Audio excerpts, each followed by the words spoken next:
en general y los derechos fundamentales en general y los derechos humanos en particular proveen el fundamento del pacto constitucional. Y el cometido esencial del Estado consistirá en respetar, defender y garantizar el goce y el ejercicio efectivo de estos derechos que el pacto reconoce y configura.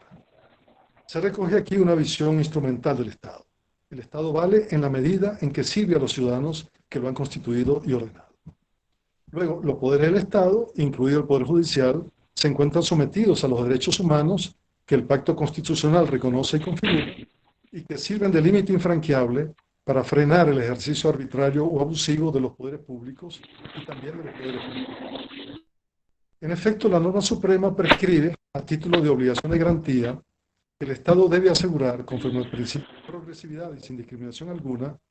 el goce y ejercicio irrenunciable de los derechos humanos y que el respeto y garantía de estos derechos son obligatorios para los órganos del poder público, incluidos los órganos del poder judicial, es decir, los juzgados y las cortes. Esta obligación se halla vinculada con el deber de sujeción a la Constitución como norma suprema que el artículo 7 constitucional impone a los órganos que ejercen el poder público y con el deber de sujeción a la soberanía popular que el artículo 5 constitucional exige a los órganos del Estado. En consecuencia, el incumplimiento por parte de los órganos del Poder Judicial de su obligación de respetar y garantizar el goce y ejercicio de los derechos humanos significa la violación de la norma suprema que los reconoce y el desconocimiento de la soberanía popular que aprobó el pacto constitucional que los consagra. La norma suprema prescribe también, a título de obligación de garantía, que los jueces de la República, en el ámbito de sus competencias, deben asegurar la integridad de la Constitución. Lo íntegro es lo que permanece intacto, incólume, indemne, es decir, sin menoscabo. Y como la integridad de una norma jurídica hace que ella tienda a permanecer y a conservar su vigencia, la obligación judicial del Estado de garantizar la integridad de la Constitución se resuelve en la obligación de garantizar su permanencia y su vigencia. Ahora, el correlato de esta obligación de garantía a cargo del Estado es el derecho al goce y ejercicio de los derechos fundamentales consagrados en la norma constitucional y el derecho a la integridad de la norma misma, es decir, a su permanencia y vigencia. El titular de este derecho frente al Estado no puede ser sino el ciudadano, en tanto que miembro, titular, destinatario de la Constitución de la República y a quien interesa que los derechos fundamentales allí consagrados permanezcan íntegros, es decir, intactos, incólumes, indemnes, sin menoscabo. En consecuencia, el derecho del ciudadano al pacto constitucional, a su integridad y a su vigencia, se fundamenta en el derecho que posee a la integridad y vigencia de sus derechos fundamentales en general y de sus derechos humanos en particular, porque estos derechos son precisamente el fundamento del pacto. El artículo 26 constitucional establece uno de estos derechos, el derecho fundamental a la jurisdicción, a la tutela de la jurisdicción, es decir, el derecho de acceder a los órganos de la Administración de Justicia para hacer valer ante ellos los propios derechos o intereses, así como para obtener de ellos la tutela efectiva y pronta de los derechos e intereses que se hayan hecho valer. Bastan dos razones para dar cuenta de la fundamentalidad de este derecho. En primer lugar, el derecho a la jurisdicción es la contrapartida de la violencia privada, una facultas exigendi que reemplaza a la facultas agendi, es decir, la víctima de la lesión de un derecho, en lugar de obrar con violencia contra el autor de la lesión, exige la tutela de la jurisdicción. En segundo lugar, del goce y ejercicio de este derecho depende la tutela del goce y ejercicio de los demás derechos. En un supuesto típico, común, quien decide exigir se dirige al órgano jurisdiccional competente y ejerce ante él el derecho fundamental de la acción en justicia, es decir, afirma la titularidad de un derecho, denuncia la lesión de que ha sido víctima, fundamenta la denuncia en un hecho constitutivo, imputa la lesión del derecho a su autor y pide al órgano jurisdiccional la tutela condenatoria correspondiente. Por su parte, la persona sometida a juicio, por quien ha ejercido la acción ante la jurisdicción, ejerce ante ella el derecho fundamental de la defensa, niega la lesión que se le imputa, fundamenta su negativa en un hecho impeditivo, modificativo o extintivo y pide al órgano jurisdiccional la tutela absolutoria correspondiente. Se configura así una relación obligatoria de derecho público integrada por el derecho fundamental a la tutela de la jurisdicción, ejercida a través de los derechos de acción y de defensa, y por una doble obligación del Estado a cumplir por su intermedio y por intermedio del órgano jurisdiccional competente una obligación negativa de abstención, de menoscabar, restringir o impedir el ejercicio del derecho a la tutela jurisdiccional, y una obligación positiva de cumplir su función, la función jurisdiccional de ejecutar y hacer ejecutar los juzgados mediante la prestación de la tutela jurisdiccional correspondiente. El ejercicio de los derechos de acción y de defensa ante la jurisdicción transforma el conflicto de intereses en una controversia entre partes que, para ser juzgada y resuelta por el juez, debe ser conocida en su mérito, en su fondo, en su fundamento. Las partes aportan al juez el conocimiento de los hechos de la controversia desde sus posiciones contrapuestas, por medio de una especie, de una categoría, de un tipo de proceso, el proceso jurisdiccional. Pero únicamente a través del proceso jurisdiccional que sea el debido. Y será debido el que sea justo, y será justo el que guarde conformidad con el orden constitucional. Así entonces, los derechos de acción y de defensa, a través de los cuales se ejerce el derecho fundamental a la tutela de la jurisdicción, se recogen y se integran en el derecho fundamental al proceso, al debido proceso, cuya actividad de conocimiento estará dirigida a proveer el fundamento de la sentencia definitiva, es decir, de la destinada a resolver el mérito, el fondo, el fundamento de la controversia sometida por las partes al juez competente. Así que el debido proceso legitima y justifica racionalmente la decisión sobre el mérito de la controversia que dicta el juez en la sentencia definitiva. La norma constitucional venezolana consagra una serie de previsiones en este sentido. Por ejemplo, dice que los órganos del Poder Judicial deben tomar conocimiento de las causas y asuntos de su competencia mediante los procedimientos que determinen las leyes. Dice que el debido proceso debe aplicarse a todas las actuaciones judiciales y administrativas. Dice que las pruebas obtenidas mediante violación del debido proceso serán nulas, etc. Pero si hacemos lectura integrada del texto constitucional, podemos sostener que el debido proceso es la suma del conjunto de derechos y garantías que constituyen su contenido esencial. Esos derechos y garantías son básicamente los siguientes: la preconstitución por ley del juez competente, independiente e imparcial, la prohibición de ser juzgado cualquier persona por tribunales de excepción, la sujeción del juez solamente a la Constitución y a la ley, el derecho de las partes a ser tratadas por igual ante el juez en el curso del proceso, el derecho a la defensa en todo estado y grado de la investigación y del proceso, el derecho a ser notificado de los cargos, el derecho a ser oído con las debidas garantías y dentro de un plazo razonable, el derecho de acceder a las pruebas, el derecho a la presunción de inocencia, el derecho a no ser sancionado por actos o omisiones que no estuvieran previstos como delitos, faltas o infracciones en leyes preexistentes, etc. Nos vamos a detener únicamente en el derecho de las partes a ser oídas en el curso del proceso y a ser tratadas en condiciones de igualdad, derechos que se recogen bajo la figura central del derecho al debido proceso. Vinculado con el derecho de las partes a ser oídas en condiciones de igualdad, se encuentra la garantía del contradictorio. El contradictorio es el método de conocimiento propio del proceso jurisdiccional. Su objetivo es asegurar que la sentencia del juez sea el fruto de un conocimiento completo de la controversia. Es un método que se funda en la necesidad de preservar el equilibrio entre las fuerzas en conflicto en el proceso y que se desarrolla a través de la contraposición dialéctica entre partes que sostienen posiciones distintas, pero que deben gozar de los mismos derechos. Por tanto, es necesario que cada parte cuente con la posibilidad efectiva de presentar y sostener su propia posición sobre el objeto de la controversia y que cada una cuente en condiciones de igualdad con la posibilidad igualmente efectiva de conocer y controvertir la posición de la contraparte sobre el mismo objeto. En el marco de estas posiciones iguales pero contrapuestas y correlativas, se despliega la actividad de reconstrucción de los hechos de la controversia a través de la prueba. En el curso de esta actividad reconstructiva, cada contradictor tiene la facultad de presentar pruebas para demostrar la existencia y el modo de ser de los hechos que afirma como fundamento de su propia posición. Pruebas diversas de las que hayan sido hechas valer por la otra parte, en un intercambio de posiciones que permite a quien sufre los efectos desfavorables de una prueba ejercitar el derecho a la contraprueba. En resumen, el derecho al contradictorio se manifiesta a través del derecho a la prueba y a la contraprueba, derecho que presupone el derecho a la defensa, por cuanto el derecho a la prueba es la manifestación operativa del derecho a la defensa, y este presupone el derecho a ser oído, y este presupone el derecho de las partes a la igualdad ante la ley y ante el órgano de la jurisdicción. Entonces, ninguna persona puede ser destinataria de una sentencia judicial si no ha sido parte en el proceso jurisdiccional y, por tanto, si no ha sido llamada regularmente a él y si no ha tenido la posibilidad de participar en él para hacer valer sus propias razones. Es decir, nadie puede sufrir los efectos del juicio jurisdiccional contenido en la sentencia judicial si no ha participado en la formación del juicio mismo. Así que la garantía del contradictorio y, en consecuencia, el derecho al debido proceso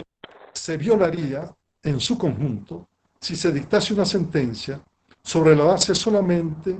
de los hechos constitutivos afirmados por la parte actora y no también sobre la base de los hechos impeditivos, modificativos o extintivos afirmados por la parte demandada.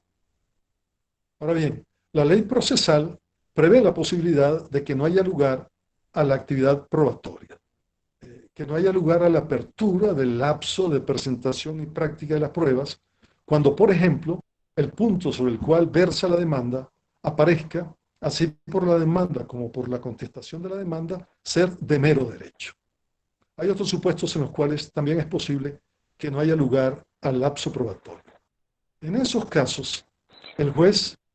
decidirá la controversia sobre la base de un juicio de derecho, es decir, seleccionará la norma aplicable, hará su interpretación con fundamentos en criterios hermenéuticos dirigidos a individualizar el significado y alcance de la norma de que se trata y aplicará al caso la consecuencia jurídica que derive de ella si se configura el supuesto de hecho correspondiente.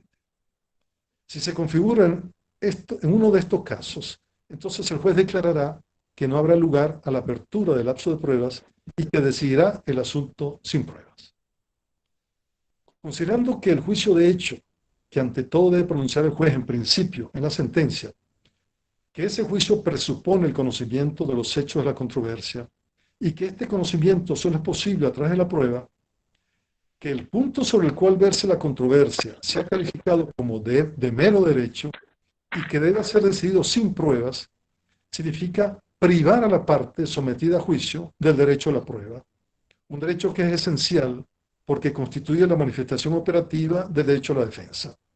En consecuencia, la privación de este derecho imposibilitaría el conocimiento de la controversia y significaría la privación del derecho a la defensa, del derecho al contradictorio, del derecho al debido proceso, del derecho a la jurisdicción, del derecho a la tutela de la jurisdicción. Estas consecuencias hacen lógica y jurídicamente imposible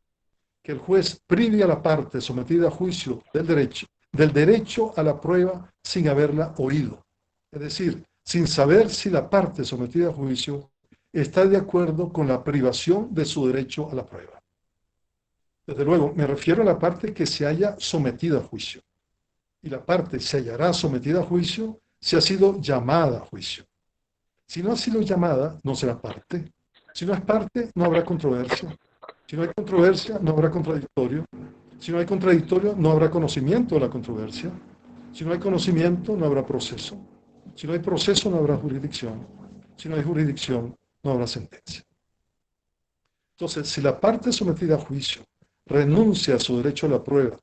por estimar que el mérito de la controversia es una cuestión de mero derecho, el efecto de esta renuncia es que no se abre y por tanto se suprime el periodo de pruebas en el proceso, pero no se suprime el proceso mismo, porque las partes ya no tendrán el derecho al contradictorio sobre la cuestión de hecho, pero sí sobre la cuestión de derecho. De modo que el proceso deberá continuar a través del conocimiento y del debate entre ellas sobre la interpretación y aplicación de la regla de derecho que se considere aplicable al mérito de la controversia. Sentadas estas bases constitucionales y procesales, veamos ahora cómo han sido tratadas por la entidad que funge de sala constitucional del Tribunal Supremo de Justicia, una sala y un tribunal ilegalmente integrados porque parte de sus magistrados fueron reemplazados por la Asamblea Nacional en fecha 21 de julio del año 2017. En fecha 30 de diciembre del 2015, la Sala Electoral del Tribunal Supremo de Justicia interrumpió las vacaciones colectivas de sus magistrados para dictar, entre otras, la decisión número 260 sobre el recurso contencioso electoral, conjuntamente con amparo cautelar y medida de suspensión de efectos, interpuesto el día anterior, 29 de diciembre del 2015, por una ciudadana que había sido electa diputada suplente por voto lista en representación del Estado Amazonas, postulada por el PSV y otras organizaciones políticas contra el acto de votación de las elecciones parlamentarias celebradas el 6 de diciembre del 2015 en el circuito electoral del Estado de Amazonas para el periodo constitucional 2016-2021, por considerar que el acto se hallaba viciado en nulidad absoluta, en razón de que fue producto de la manipulación, dice la recurrente, de la manipulación de la votación libre y secreta de los electores del Estado de Amazonas, ya que se condicionó la votación de los electores del Estado de Amazonas a la entrega de beneficios económicos a cambio de un voto favorable para los candidatos opositores. En la decisión, la Sala declaró procedente la solicitud de amparo cautelar que había sido formulada un día antes y ordenó la suspensión provisional e inmediata de los efectos de los actos de totalización, adjudicación y proclamación de los candidatos electos por voto uninominal, voto lista y representación indígena en el proceso electoral realizado el 6 de diciembre del 2015 en el Estado Amazonas. La decisión, publicada en la página web del Tribunal Supremo un día antes de la sesión de instalación de la Asamblea Nacional, dio lugar a una controversia que nunca cesó, porque esta medida cautelar fue convertida por la Sala Electoral en una especie de sentencia definitiva, dado que, a pesar de ser una medida cautelar, que por su naturaleza es instrumental, provisional y temporal, la Sala paralizó de oficio el proceso jurisdiccional que se desarrollaba a propósito de ese caso, lo paralizó por tiempo indefinido y han transcurrido 4 años y medio sin que la Sala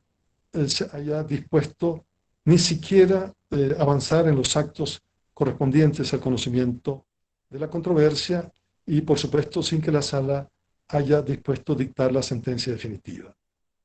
Ese manejo absolutamente inapropiado hecho por la Sala Electoral ha dado lugar a la violación absoluta del derecho de los electores del Estado de Amazonas a tener representación en la Asamblea Nacional. Esa privación ha dado lugar, naturalmente, a que los ciudadanos del Estado de Amazonas hayan tenido la posibilidad de obtener los beneficios que en su condición de pueblos indígenas han podido derivar de la marcha de la propia Asamblea Nacional. No entraremos a examinar esa controversia y esa situación, sino que nos limitaremos a decir que en fecha 11 de enero de 2016, la entidad que funge de Sala Electoral dictó la sentencia número 1 sobre una denuncia de desacato interpuesta en fecha 7 de enero de 2016 por la representante de la diputada recurrente. Así que esa sentencia del 11 de enero fue dictada en el día de despacho siguiente al de la presentación de la denuncia. La solicitante pidió a la Sala que iniciara el procedimiento correspondiente a su denuncia de desacato. Pero la Sala, considerando que existía suficiente elemento de convicción, decidió pronunciarse sobre la solicitud como si se tratara de un asunto de mero derecho y declaró procedente el desacato de la sentencia 260, dictada el 30 de diciembre del 2015, por los miembros de la Junta Directiva de la Asamblea Nacional y por los 3 diputados indígenas. Ordenó a la Junta Directiva de la Asamblea Nacional que dejara sin efecto la juramentación de los diputados indígenas y los desincorporara, y declaró nulos los actos de la Asamblea Nacional que hubiese dictado o dictare mientras se mantuviese la incorporación de los diputados. Insisto en destacar que la Sala consideró motu proprio que existían suficientes elementos de convicción para decidir la solicitud de desacato como si se tratara de un asunto de mero derecho. Así que la Sala no abrió procedimiento sancionatorio alguno a propósito de la denuncia.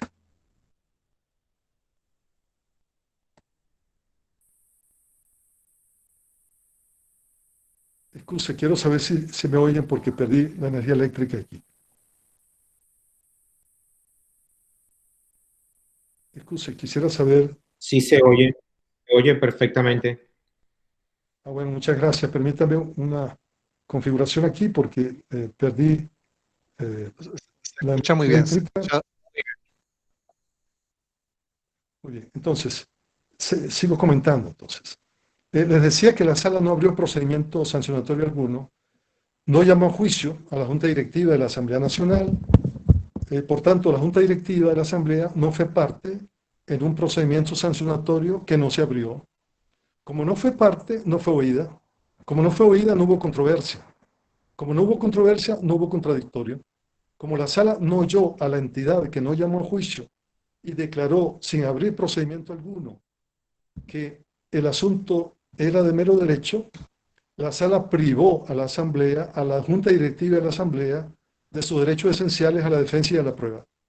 Sin actividad probatoria no hubo conocimiento de los hechos de la controversia, no hubo conocimiento completo de esos hechos, de una controversia que, como indicamos, no se configuró porque la sala oyó a una de las partes y no a la otra, incurriendo así en la violación manifiesta del principio de imparcialidad judicial.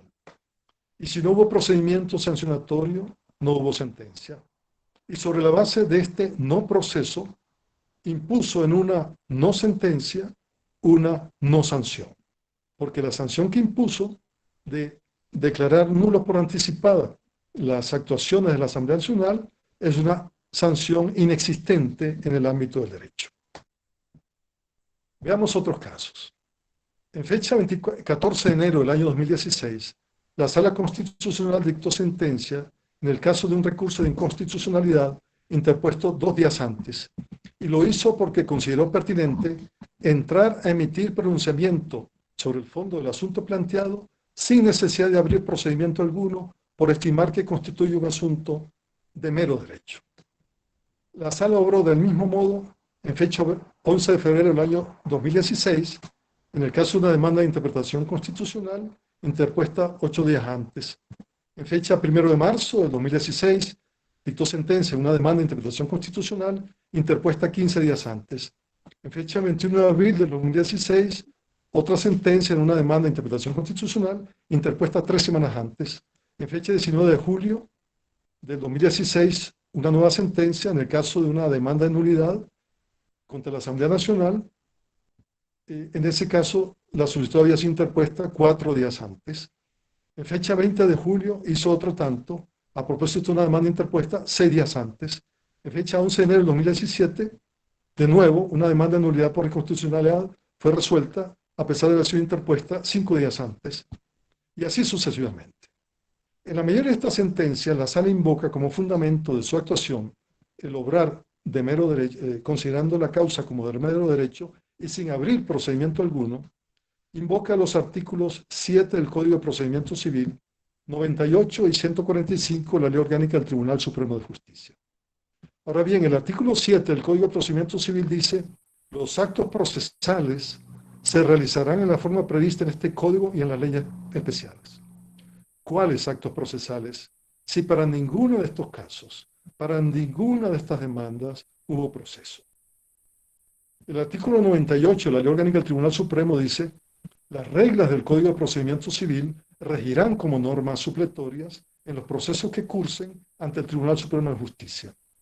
¿Cuáles reglas, cuáles normas supletorias, si para ninguno de estos casos, para ninguno de estas demandas, cursaron procesos?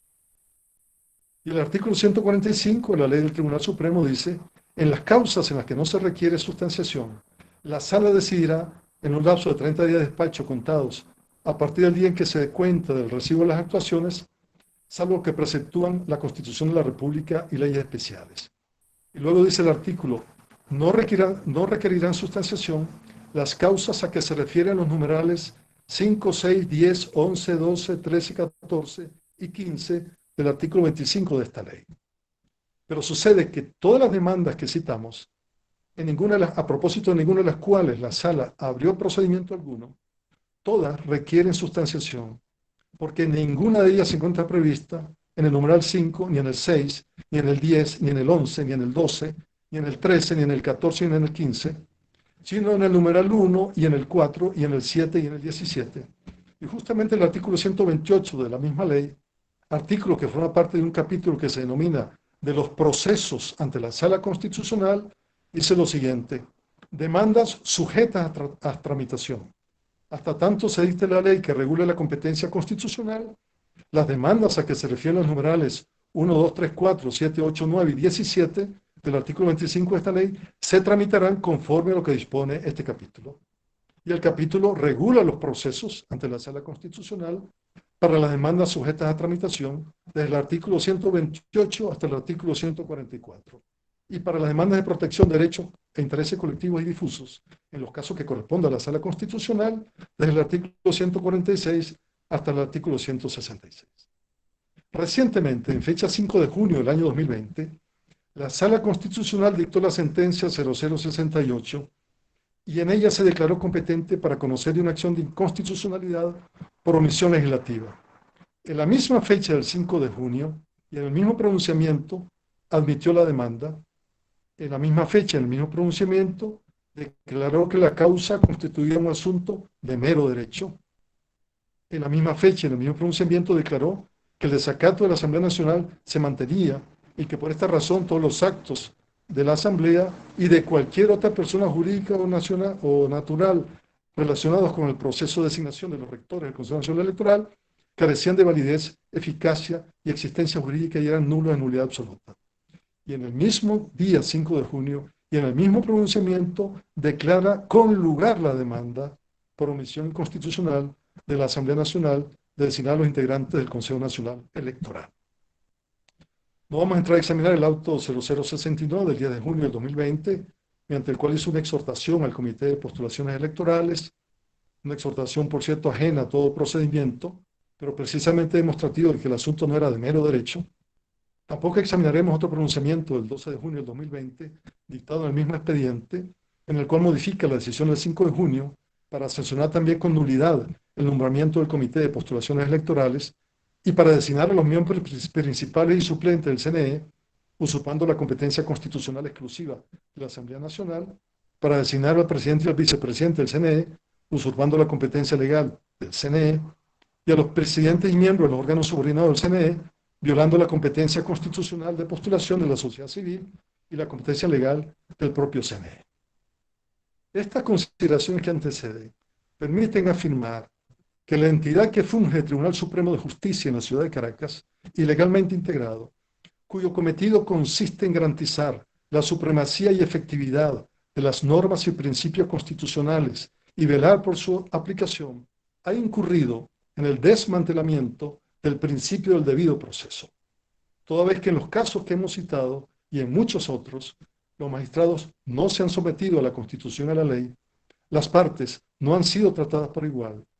se ha negado a la persona sometida a juicio el derecho a la defensa en todo estado y grado de la investigación y el proceso, se le ha negado el derecho a ser notificado de los cargos, se le ha negado el derecho a ser oída con las debidas garantías y dentro de un plazo razonable, se le ha negado el derecho de acceder a las pruebas sin haberla oído primero, se le ha negado el derecho a la presunción de inocencia, etc. Así que por esta vía, reiterada una y otra vez, el tribunal ha desmantelado el principio constitucional del debido proceso. Y ha incurrido también en la violación del Código de Ética de los jueces, que impone el deber de garantizar el proceso como medio para la realización de la justicia, que ordena que la sentencia sea una consecuencia necesaria del debido proceso, que exige que la justicia se imparta conforme a los procedimientos establecidos en la ley y que obliga a los jueces a asegurar el acceso a la justicia a toda persona con la finalidad de que pueda hacer valer sus derechos e intereses garantizados en la Constitución de la República a fin de obtener la tutela efectiva. Y el desmantelamiento de un principio como el debido proceso, que no tuvo su origen en el apartado 39 de la Magna Carta Libertatum del 15 de junio de 1215, ni en la enmienda número 5 de 1789 de la Constitución de los Estados Unidos de América, ni en el artículo 60 de la Constitución Federal para los Estados de Venezuela de 1811, ni en la enmienda 14 de 1868 de la Constitución de los Estados Unidos de América, sino que su origen se remonta Alecum Judicium, diseñado por los romanos sobre la base de 4 principios. La sentencia solo puede ser dictada sobre la base de pruebas y no de sospechas, la presunción de inocencia del acusado hasta la condena, la paridad de armas entre el acusador y el acusado y la duración razonable de los tiempos del proceso. Estos principios, elaborados por los romanos desde el inicio de la República, permitían distinguir entre lo que era el judicia equa, es decir, el juicio justo, y el judicia iniqua, es el juicio injusto. Pues hemos retrocedido con el desmantelamiento de este principio hasta antes de las construcciones de la antigua Roma. Es tiempo de que en Venezuela recuperemos este principio, porque finalmente, por virtud de él, recuperaremos la propia Constitución y finalmente los derechos fundamentales que constituyen el fundamento del pacto constitucional. Es todo lo que me animaría a sostener por razones de tiempo en este momento. Muchísimas gracias por su deferencia, por la invitación y por su paciencia en oír estas consideraciones.